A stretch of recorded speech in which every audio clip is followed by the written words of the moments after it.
Bon, nous allons nous asseoir. Seigneur, nous voulons te donner ces moments. Nous croyons que tu es celui que le Père a envoyé dans ce monde. Nous croyons que tu es la parole vivante, efficace, puisque l'épée à double tranchant. Nous croyons, Seigneur notre Dieu, qu'un jour, tu as eu naissance sur ce monde. Et voilà pourquoi nous confessons, Jésus, que tu es notre Dieu. Nous voulons plutôt que le Saint-Esprit puisse dominer ces instants qui disposent nos cœurs pour écouter la parole que tu as mis dans la bouche. Merci Père pour le reste des programmes que tu vas prendre en charge. Au nom de Jésus. Amen. Amen. S'il y a une personne qui est venue pour la première fois ici, nous voulons vraiment qu'ils puissent se mettre debout. On va les accueillir dans le nom de Jésus. Ne vous gênez pas. Ne soyez pas timides. Nous devons...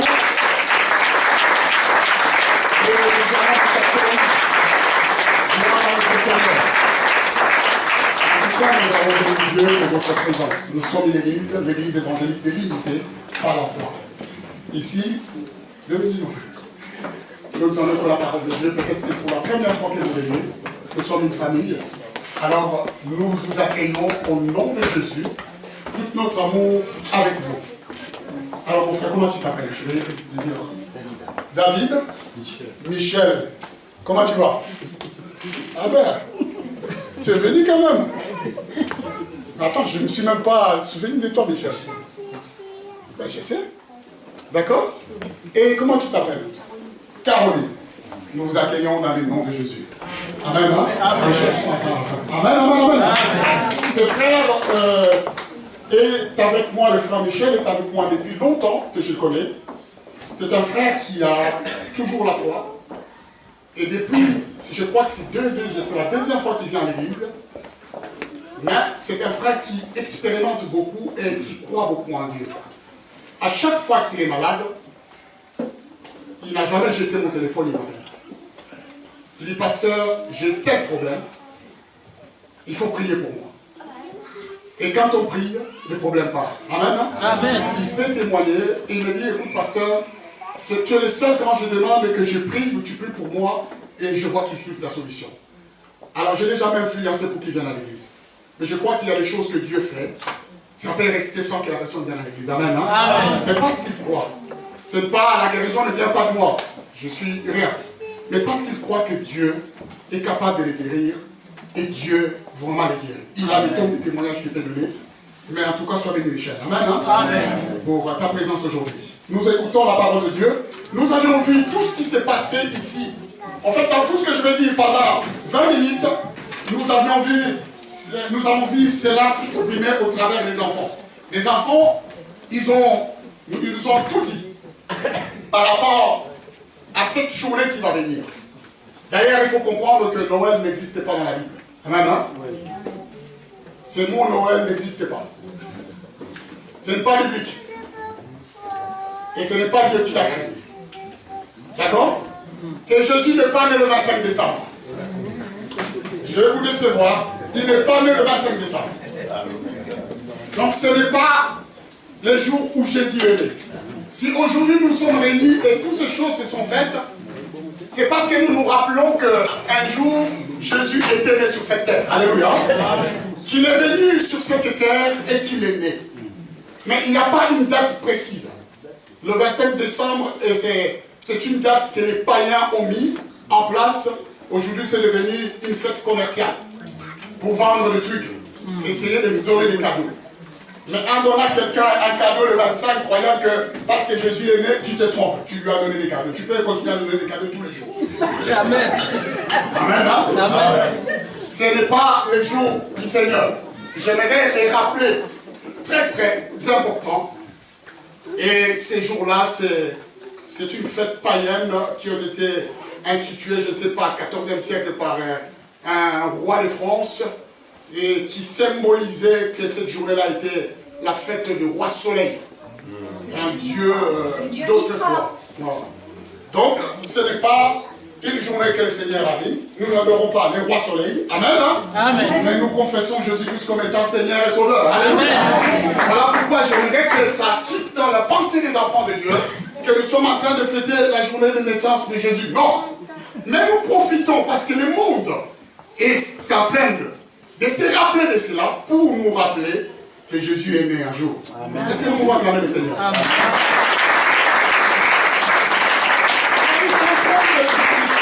Et voir cette journée-là. La Bible dit dans le livre de Matthieu chapitre 2 verset 6, si tu peux nous l'afficher s'il te plaît. Matthieu 2.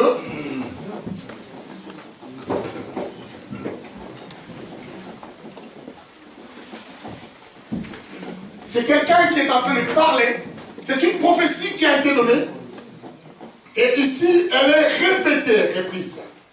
Et toi, Bethléem, terre de Juda, tu n'es certes pas les moyens entre le principal ville de Juda.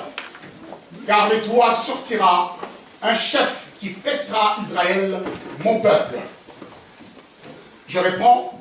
Et toi, Bethléem, terre de Juda, tu n'es certes pas la moindre entre le principal ville de Juda.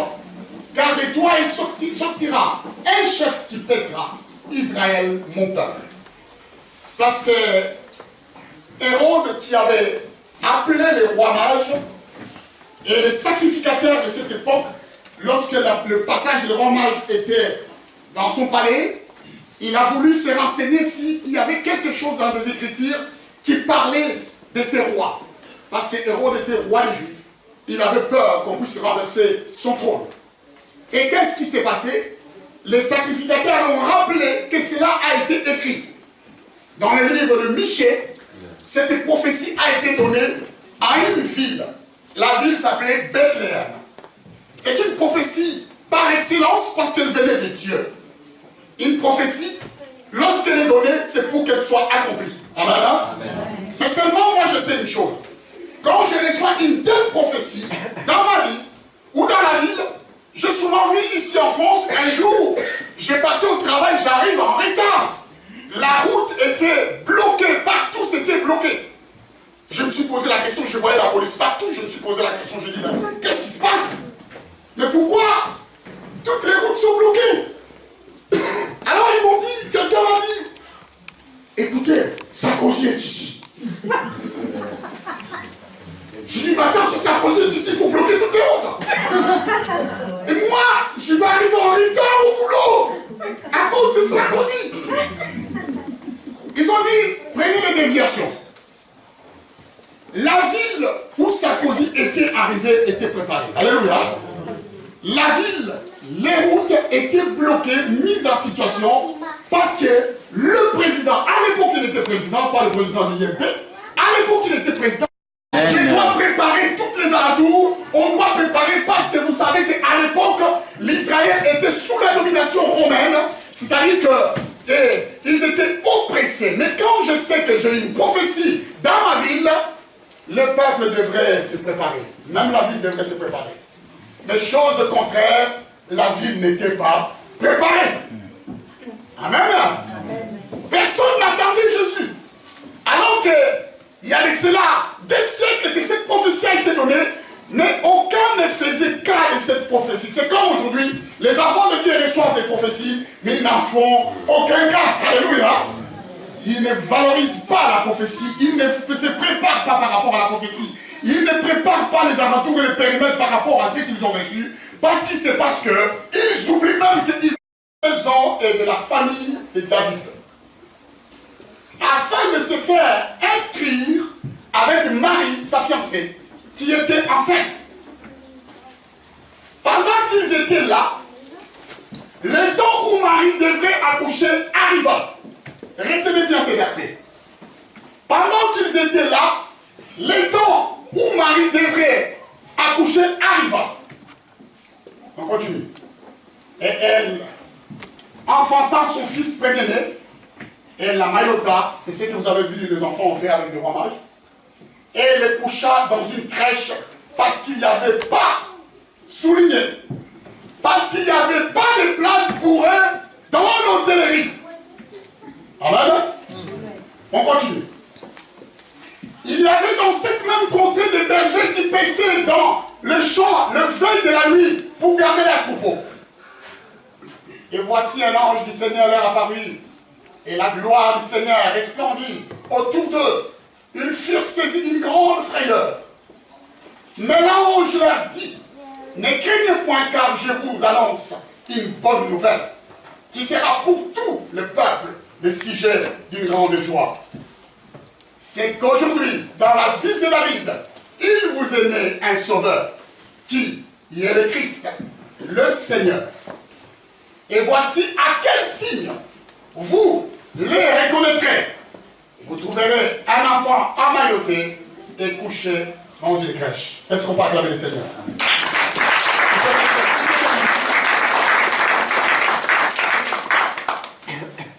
Lorsque ce recensement a été annoncé, la Bible dit que Joseph et Marie sont montés aussi pour faire pareil, parce que c'était un décret du royaume.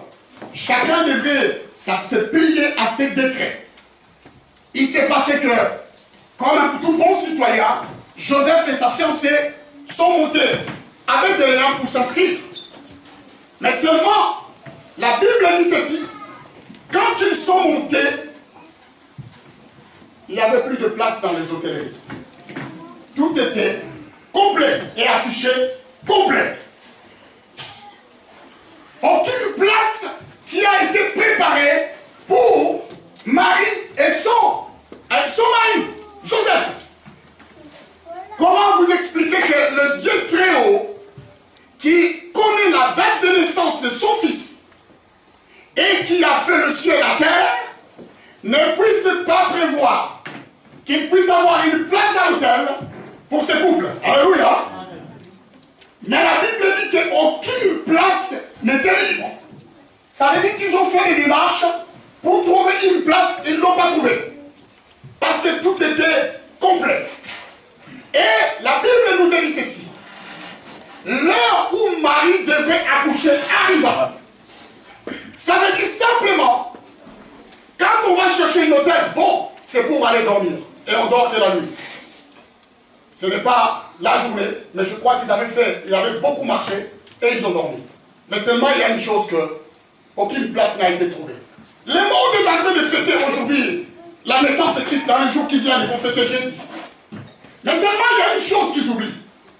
Tous les gens, que ce soit les païens, que ce soit les chrétiens, que ce soit les gens qui ne croient pas parce qu'ils attendent un cadeau ce jour-là, se rappellent qu'une personne est née. Mais seulement il y a une chose. Ils sont en train de fêter cette naissance, mais dans leur cœur, tout est affiché complet. Est-ce que vous êtes avec moi? Amen. Leur cœur est affiché complet. Il n'y a aucune place pour Jésus, pour qu'il puisse naître. Parce qu'il ne croit pas à cela. Parce que dans le cœur, il y a autre chose qui a pris la place. Alléluia. Christ ne peut naître que dans le cœur d'une personne. Mais quand tu affiches complet chez toi, la parole de Dieu arrive et tu ne veux pas l'accepter. Ça veut dire que c'est toi, dans ton cœur, tout est complet. La même circonstance qui s'est passée avec Christ. Les hôtels étaient complets. Et aujourd'hui, le monde affiche complet dans leur cœur. Parce qu'ils n'ont pas accepté Jésus. Parce qu'ils sont le premier à le haïr, à le critiquer. Ils n'ont aucune foi sur la personne de Christ. Mais ce sont les premiers qui sont en train de fêter. Et vous attendez dans la bouche de chacun, joyeux Noël. Alléluia. Je vous ai dit tout à l'heure que joyeux Noël ne vient pas de la Bible. Mais Noël, c'est un nom d'un monsieur barbu blanc avec un truc rouge. Vous savez, il a un truc rouge avec un barbu blanc et qui change de voix. Oh, oh, oh. Vous savez. Pour les enfants, on le poursuit, je ne sais pas comment. On l'appelle comment? Vous savez, on est tous cuits là, c'est la Père Noël. Ça, c'est sa journée. C'est la journée de Noël. C'est Père. Mais le cœur est affiché complet. Je vais vous dire une parole. La Bible dit que le temps où Jésus devrait naître arriva. Jésus est né pendant la nuit. Alléluia. Amen. Si vous êtes avec moi. Amen. Vous allez comprendre. Jésus est né pendant la nuit. Il me reste 5 minutes. sa résurrection s'est passée pendant la nuit. Est-ce que vous êtes avec moi? Amen. Est-ce que vous savez qu'il est ressuscité la nuit? Il est né pendant la nuit. Vous allez voir ça. Sa résurrection s'est passée pendant la nuit. Dans le livre de Jean chapitre 20, le verset 1 dit ceci: les femmes qui étaient avec Pierre sortirent pour aller voir vers le tombeau de Jésus, mais dans le veille de la nuit, alors qu'il faisait encore sombre. J'imagine que c'était vers 4h, 5h du matin, parce qu'il faisait sombre. Et quand ils sont arrivés au tombeau, ils ont vu que le tombeau était, la pierre était ôtée. Donc s'ils se sont réveillés à 5h du matin pour aller vers le tombeau, c'est-à-dire que la résurrection s'est passée pendant la nuit. Alléluia. Amen. Et son retour sera aussi pendant la nuit. Amen. Amen, hein? Amen. La Bible nous révèle que, avec la parabole de 10 vierges, il nous a dit que, alors qu'il dormait, il voit ses retentir en disant: voici l'époux. Jésus a donné des indices. Et c'était pendant la nuit que l'époux devait revenir. Et il va se révéler en ceci en disant: les jours où le Seigneur viendra, personne ne va l'attendre. Il va surprendre tout le monde. Comment tu peux être surpris si seulement tu dors? Alléluia. Amen. Et il a décrit comme étant le jour de son retour sera comme le jour des voleurs. Les voleurs ne volent pas la journée. Même si aujourd'hui il y a des professionnels qui font ça la journée. Hein? Mais le voleur, un vrai voleur qui a de l'expérience, il vole la nuit. Et c'est surtout, pas par rapport à aujourd'hui, parce qu'aujourd'hui il y a des alarmes dans les maisons. Mais la parole a été récitée par rapport au temps. Et moi je dis souvent à la fille que les voleurs viennent voler que la nuit. Parce que la nuit, on ne voit pas tous ces manœuvres. Et il peut infiltrer parce que tu dors. Et parce que tu dors. Et Christ, quand il va revenir, il reviendra la nuit. Parce que la nuit est le symbole de la distraction, du péché où tout le peuple est entré dans une distraction totale. Et parce que l'Église entre dans une distraction, et le peuple entre dans une distraction, c'est là que Christ viendra. Parce qu'il va surprendre beaucoup. Voilà pourquoi, quand tu reçois une prophétie, il faut veiller. Alléluia. Est-ce que vous êtes avec moi? Il faut veiller sur la prophétie. Vous allez comprendre pourquoi. La Bible dit ceci: alors que Marie était née dans une contrée, à côté, il y avait des bergers et des brebis qui étaient en train de veiller. Ceux qui étaient en train de veiller, ce sont ceux-là qui ont été visités. Vous êtes avec moi? Vous avez dit avec moi qu'il y avait des bergers qui paissaient les troupeaux, mais dans la veille de la nuit. Et parce qu'ils paissaient la nuit, ça veut dire qu'ils ne dormaient pas. Les retours du Seigneur, l'Église ne doit pas dormir. Alléluia. Ceux qui vont se dormir seront surpris. Mais ceux qui resteront veillés, éveillés, verront la gloire du Seigneur. Amen. Amen. Est-ce qu'on va acclamer le Seigneur notre Dieu? Il verra la gloire du Dieu. C'est ce qui s'est passé avec ces bergers. La Bible dit ceci: un ange les visita parce qu'il veillait. Le berger et les brebis est le symbole de l'Église. L'Église d'aujourd'hui, et le Dieu visite l'Église. La gloire est dans l'Église. Dieu a donné le signe au berger. Il leur a dit que c'est en ceci que vous reconnaîtrez qu'il est réellement né, et c'est lui. Dieu a donné le signe à l'Église pour savoir le retour de Jésus-Christ. Amen. Amen. Et comprendre à quel moment il viendra. Mais seulement il faut qu'on soit préparé. Jésus devrait naître, la ville n'était pas préparée. Mais aujourd'hui que tu reçois cette parole, commence à te préparer dans ton cœur. De savoir que un jour le Seigneur va venir. Mais parce que Dieu va venir, il faut qu'il puisse te trouver veillant, entre debout. Parce que quand tu viendras, personne ne saura. Dans cette ville de Bethléem, aucun ne savait que cette nuit-là, il y avait une bonne nouvelle. Mais les seules personnes qui avaient attendu la bonne nouvelle, c'est ceux qui étaient en train de veiller. Alléluia. La Bible dit que l'ange se présenta et leur dit: n'ayez pas peur, mais je viens vers vous avec une bonne nouvelle. Aujourd'hui, dans la ville de Juda, une personne, un enfant est né, et c'est lui qui sauvera tout le peuple du péché. Ce n'était pas toute la ville qui avait reçu cette bonne nouvelle. Ce n'était pas ceux qui étaient dans l'hôtel qui avaient reçu cette bonne nouvelle. Parce qu'à ce même moment-là, le monde n'était pas prêt, n'était pas préparé à recevoir la naissance de Christ. Parce que chacun étaient dans une grande distraction.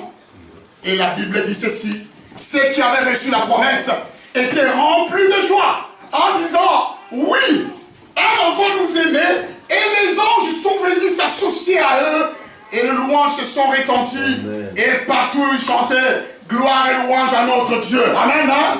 L'étoile polaire ne peut que briller la nuit. Amen, amen, amen, amen. Alors faites attention pour vous qui dormez, comme si on vous a shooté, excusez-moi du terme, la nuit.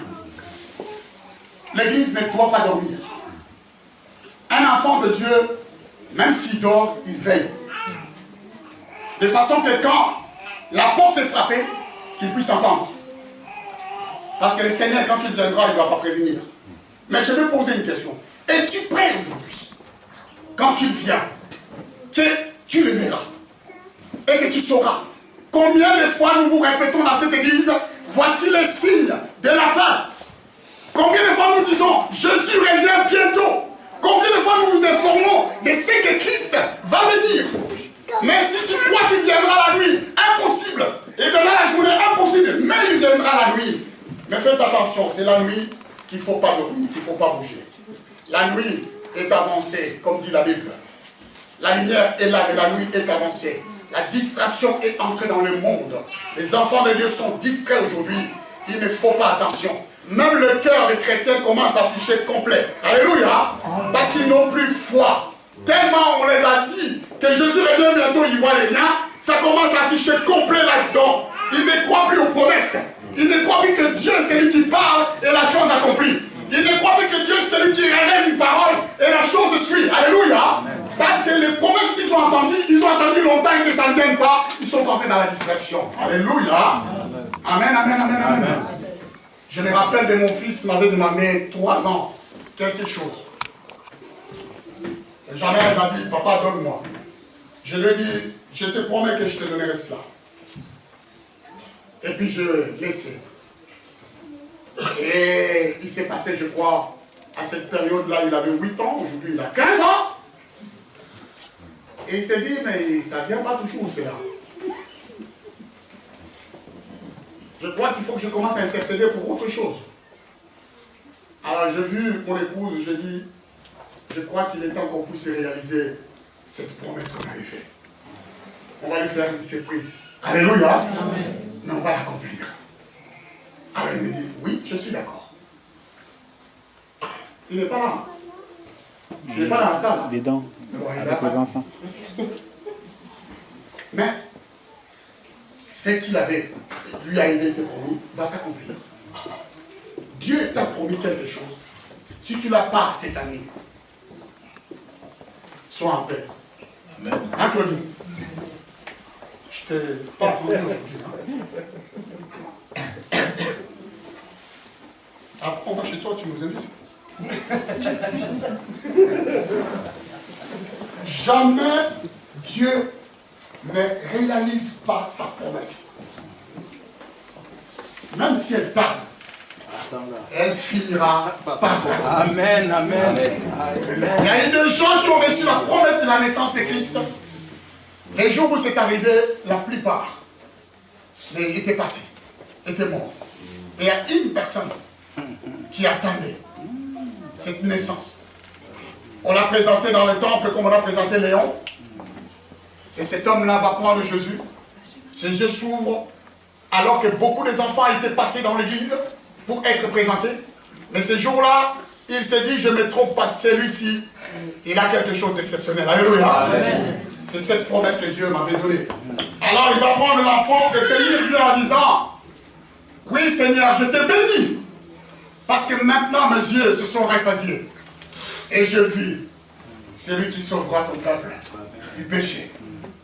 Maintenant mon âme peut se reposer en paix.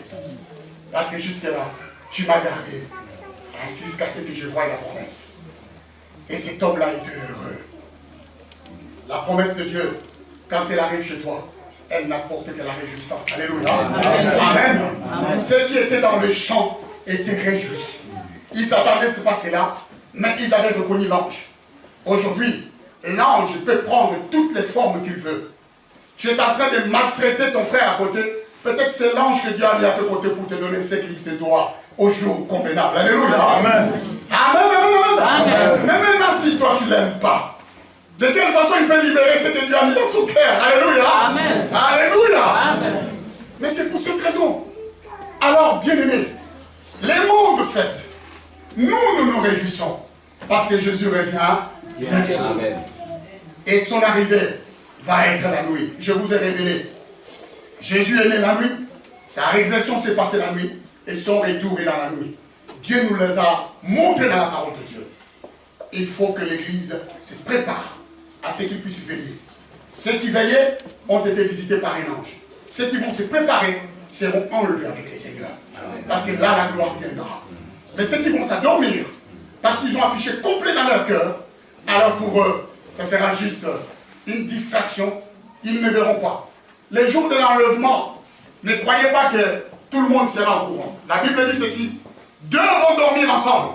Un va partir, mais l'autre restera. Mais celui qui va rester ne saura même pas que l'autre partit. Alléluia. Amen. Ça se passera avec le mystère de Dieu, selon le miracle du Tout-Puissant. Alors, celui qui se prépare, ou celle qui se prépare ces jours-là, verra réellement la gloire venir. Et alors, ses yeux s'ouvriront pour voir cette gloire des anges qui descend, parce que Christ dit, tout œil le verra, même ceux qui l'ont persécuté. Ils verront son retour. Et dans son retour, il y aura une cortège d'anges qui viendront et qui chanteront Hosanna, parce que Dieu lui-même se posera dans les airs. Et il va commencer à entendre l'épouse. Amen, amen, amen, amen. Et tu es cette épouse-là. Ne faites pas joyeux Noël. Mais considère dans ton cœur si réellement il y a encore la place où Jésus règne dans ton cœur. Si tu sens que ton cœur affiche complet, répands-toi. Amen, amen. Mets la place pour que la gloire de Dieu entre et que Christ puisse régner dans ta vie. Amen, amen. On acclame plus fort le Seigneur.